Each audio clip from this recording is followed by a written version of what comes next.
लिए आज हमारे साथ खास मेहमान केडियानॉमिक्स के फाउंडर और सीईओ सुशील केडिया सर जुड़ चुके हैं। केडिया सर, गुड मॉर्निंग, बहुत स्वागत है सर। 23,800 ये लेवल का जिक्र मैं इसलिए कर रही हूं क्योंकि यहां से हमने देखा कि जब ट्रंप साहब का वक्तव्य शुरू हुआ टैरिफ को लेकर तो गिर के हम 2000 पॉइंट नीचे आ गए। क्या अब लग रहा है जिस तरह का माहौल है हम 23,800 की तरफ बढ़ रहे हैं, क्या उसके लिए ट्रैक सेट हो गया है? तो मेरी अनिल जी से जो लास्ट वार्ता हुई थी, हम 23,800 के करीब ही थे जब मैंने एक असमंजस व्यक्त किया था कि बैंक निफ्टी नए लो पे जाए और निफ्टी 22,500 तक कदाच जाकर घूमे। तो हुआ ये कि निफ्टी जो है नए लो तक चली गई और बैंक निफ्टी अभी भी घटना बाकी है। तो इस पुराने अपडेट से अगर पीसीआर मेरे स्क्रीन से इस चार्ट को शेयर करे तो उसके सहारे हम आगे की बात को करते हैं। ठीक है, 23,800 से 2 बार बाजार घूमा है तो नजर तो जाके इसी पर टिकेगी 23,800 पे। अगर मैं लार्जर पर्सपेक्टिव में सारे लार्जर पैटर्न्स को देखूं तो हमने इंटरनली जो अपने क्लाइंट्स के साथ कल डिस्कशन किया है वो ये है कि आज की इस गैप अप के बाद थोड़ा जो भी ठंडक आए दिन भर में ये आप 22,700 650 तक की गुंजाइश रख के खुला पड़ाव जो 23,800 के आसपास आके बाजार जरा बहुत हिचकेगा, हिचक होगी। हमारा अनुमान है कि ये 23,800 पे अब रुकेगा नहीं अब की बार, और ये तो जब हो जाएगी घटना क्रॉसओवर होगा उसके बाद ही इसको मानिएगा। 23,800 आते के साथ यहाँ पुराने दो टॉप्स को देख के हम प्रीएम्प्टिवली सेल न करने का प्लान लेके बैठे हैं इस अनुमान से कि 23,800 पे आके थोड़ा 1-2 दिन की हिचक के बाद तो गतवा बाजार निकल जाएंगे 24,000 की तरफ, 24,200 की तरफ।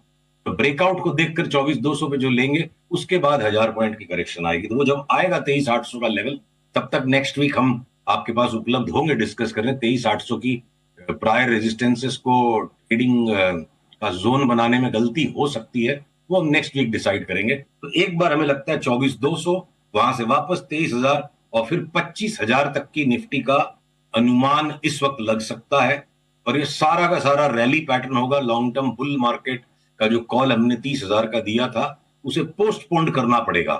फिलहाल 25,000 तक की ये जो रैली है जिसमें सिलेक्टिवली बहुत शार्प मूवमेंट्स हो सकते हैं, बहुत फास्ट मूवमेंट्स हो सकते हैं, उसके बाद वापस बाजार एक अपने फाइनल लोज को टेस्ट करे 25,000 तक दिख जाए तो हो सकता है 24,200 के बाद भी नया लो आ जाए, हो सकता है 25,000 तक जाके आ जाए और उस फाइनल लो के बाद हम दोबारा अपने 30,000 के कॉल को रिएक्टिवेट करेंगे।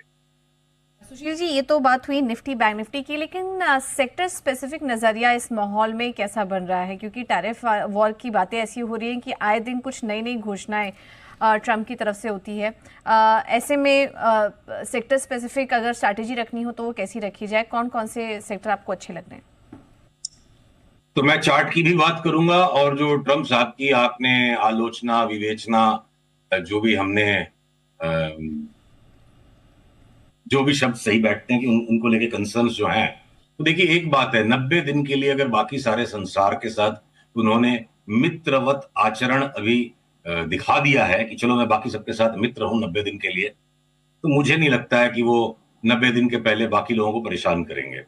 गेम ये है बेसिकली इस बार का जो टैरिफ वॉर है वो बहुत रिफाइंड वर्जन है, बहुत एक्सटेंडेड वर्जन है ट्रंप एडमिनिस्ट्रेशन 1 में जो चाइना और यूएसए के बीच टैरिफ को लेके वॉर हुई थी, जिसके अंत में जाके कोविड भी हो गया, ट्रंप भी हार गए।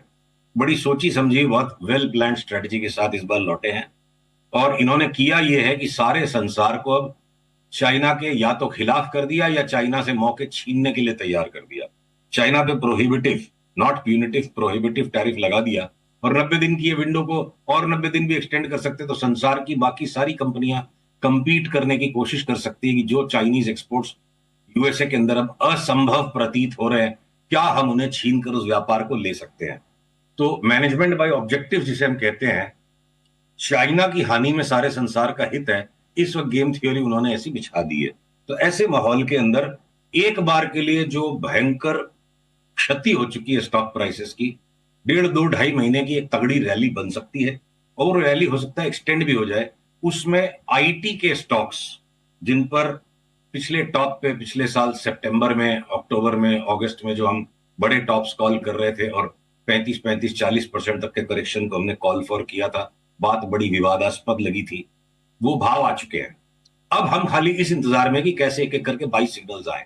तो अगर LTIM में 4240 के ऊपर बंद दे देता है तो 2000 रुपए की तेजी का कॉल आ जाएगा, वो आज हमने इंटरनली डिस्कस किया।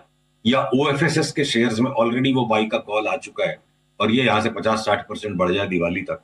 तो एक एक करके वो Infosys, Wipro, TCS, HCL, tech Mahindra, सब में मुझे लगता है अगले 5-7 दिन में वो बड़ी बाई के पैटर्न्स ट्रिगर हो सकते हैं। तो इस पैनिक और पैंडिमोनियम के बीच में IT का फाइनल बॉटम लग रहा है, बन रहा है। FMCG ऑलरेडी बन चुका है। जो FMCG ने काफी स्मार्ट रैली लास्ट 4-5 दिन में दी। नेचुरल है, डर के माहौल में FMCG सबसे सेफ बेट है, वो और भी बढ़ेंगे।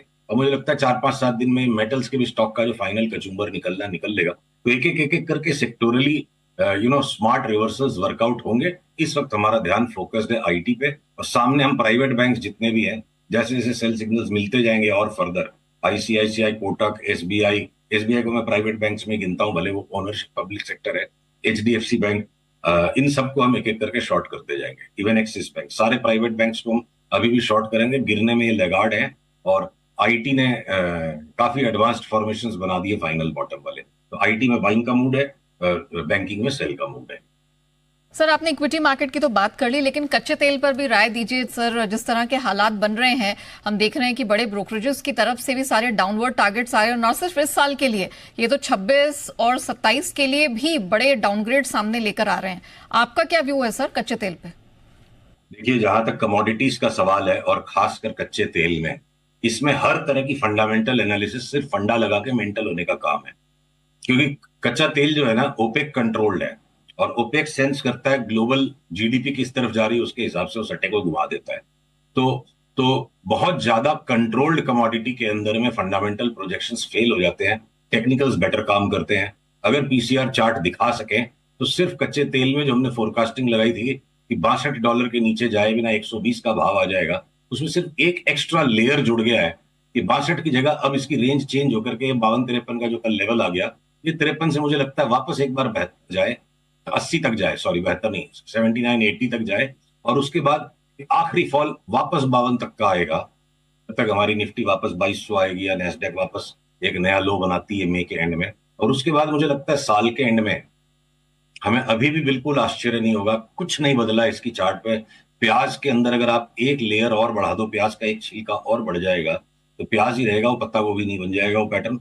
ठीक है, तो अभी भी मुझे लगता है $50 की मंदी हुए बिना साल के एंड तक क्रूड अगर $100 हो गया तो मुझे कोई आश्चर्य नहीं होगा। और क्रूड में इतनी बड़ी जो तेजी अगर आई तो वो बाकी संसार के लिए मंदी का कारण नहीं होगी, वो तेजी का ही कारण होगी। क्रूड की तेजी और शेयर बाजार की तेजी अक्सर साथ चलती है। तो हमें डाउन साइड ज्यादा 50 लगता है, 50 से 80 की रेंज में एक राउंड और देने के बाद क्रूड मेरे को लगता है बहुत बड़ी तेजी पकड़ सकता है साल के अंत तक। सुशील सर, मेटल्स पर क्या व्यू देंगे? जैसा कि आपने कहा कि अब अगले 3 महीने के लिए तो फिलहाल बाकी सब देशों को छोड़ दिया है, तो ऐसे में क्या मेटल स्टॉक्स का भी पेन है वो यहाँ से धीरे धीरे आप कम देख रहे हैं? थोड़ा रिवर्सल दिखाई दे रहा है आपको? धीरे धीरे कुछ नहीं हो रहा है इस बाजार में। इस बाजार में आप पलक झपकाते हो तब तक सारा माहौल बदल जाता है। तो धीरे धीरे कुछ भी नहीं है, युग परिवर्तन यहाँ 2-2 दिन में हो रहे हैं। तो मेरे को लग रहा है बस अगले 2 से 3 दिन मैक्सिमम में अगर मिल जाए कोई मेटल्स में नीचे के भाव तो मिल जाए। तो स्क्रीन के ऊपर आपको अगर वापस PCR को जहमत ना महसूस हो चार्ट दिखाने की, क्योंकि हाथ कंगन को आरसी क्या, पढ़े लिखे को फारसी क्या, चार्ट देख के ही बात करते हैं। क्रूड ने, ये कॉपर ने ऑलरेडी, देखिए कॉपर की चार्ट ने ऑलरेडी, अंडरलाइन कॉपर कमोडिटी ने ऑलरेडी एक तगड़ा रिवर्सल दे दिया है और अब ये यहाँ स्टेबिलाईज हो रहा है। तो जो Hindustan Hindalco, national aluminium, Hindustan copper, Hindustan zinc, इनकी इंडिपेंडेंट चार्ट्स को जो मैंने देखा, हो सकता है वो 2-3 दिन यहाँ थोड़ा सा धक्का खाने का काम कर ले। थोड़ा जो आखिरी का जिनकी भी शॉर्ट्स है वो समेटी जा रही है। तो एक फाइनल बॉटम अभी तक बना नहीं है इन इंडिविजुअल स्टॉक्स में। कॉपर कमोडिटी में बन गया है, जिंक में भी बन गया है। तो 2-3 दिन में हो सकता है कि कमोडिटी के नॉन फेरस स्टॉक्स के अंदर में वो फाइनल बॉटम बन जाए, जिसकी पुष्टि हम आपके साथ अगले गुरुवार को जब मुलाकात होगी तब दोबारा करेंगे। मेरे 22 जोन के हम करीब है, यहाँ सेल बिल्कुल नहीं करना है मेटल के स्टॉक्स को। मेटल स्टॉक्स का जिक्र कर रहे हैं, कच्चे तेल की भी बात कर चुके हैं, ये सोने का क्या होना है सर? हमारे मार्केट में 94,000 के दर्शन हो गए, अंतर्राष्ट्रीय बाजार में $32.5 के पास सब जगह रिकॉर्ड हाई है। अब क्या सीधा 1 लाख के और दर्शन होंगे? क्या लग रहा है सर व्यू? ये 1,000-2,000 रुपए की प्रेडिक्शन को कर पाना मेरी क्षमताओं के बियॉन्ड है, और मैं कुछ समय से गोल्ड में टाइट नहीं हूं, बल्कि यूं कहें कि रॉन्ग हूं। गोल्ड के अंदर में कोई भी व्यापार कर पाने का साहस ये पैटर्न मुझे करने नहीं दे रहा है और लेवल्स मेरी शॉर्ट को सस्टेन होने नहीं दे रहे हैं। गोल्ड के साथ साथ उसकी छोटी बहन अगर मैं सिल्वर की चार्ट को देखूं जो बड़ी सरल है, तो पीसीआर कृपया इस आखिरी चार्ट को भी दिखाएं एक। तो देखिए गोल्ड में बेचने का इंतजार है और हम लेके नहीं कमाएंगे। $250 नीचे से वापस बढ़ गए, $200 घटने के बाद इतनी बड़ी उठापटक में सौदा कागजी सौदा हो सकता है, एक्चुअल सौदा नहीं होगा। बिल्कुल डिस्ट्रीब्यूटिव पैटर्न है और जहां पे भी हमारे को कंफर्मेशंस मिलेंगे वेट करते रहेंगे। 25 से 30% तक की करेक्शन गोल्ड में किसी भी टाइम बन सकती है और उसकी ज्यादा स्ट्रॉन्ग वार्निंग मेरे को सिल्वर की चार्ट से मिलती है कि सिल्वर ने तो नीचे से रिबाउंड ही नहीं दिया। सिल्वर में जो क्रैश आया गोल्ड के साथ, गोल्ड में शॉर्ट स्क्वीज हुई है, तो हम गोल्ड को इस वक्त इग्नोर करेंगे। ये मतलब ये जानलेवा और बड़ी घातक सी चार्ट बनी हो, यहाँ गोल्ड के अंदर में तेजी का व्यापार करने के साथ साथ कहीं बड़ी चोट ना पड़ जाए, इस खतरे के कारण हम गोल्ड से भी दूर रहेंगे। शॉर्ट सेल अभी हमारी ट्रिगर हुई नहीं, जब होगी हम बताएंगे। भी काफी अनसर्टन है, तो इससे बेहतर होगा कि